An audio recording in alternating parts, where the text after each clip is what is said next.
ভুক্তভোগী মাসুদ মিয়া জানান, আমার বাবা ১৯৬০ সনে এই জমি কিনেছে, আমাদের ডকুমেন্ট আছে। হঠাৎ তারা একটি দলিল দেখিয়ে এই পুকুরটি দখল করার চেষ্টা করে।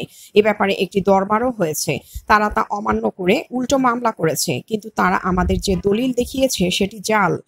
ভুক্তভোগী এ ব্যাপারে বিবাদী মোহাম্মদ লোকমান মিয়াকে মুঠোফোনে তার বক্তব্য জানতে চাইলে তিনি সাংবাদিকদের হুমকি দিয়ে বলেন, কে আপনাদের সাংবাদিকতার লাইসেন্স দিয়েছে বলে ফোন বন্ধ করে দেন।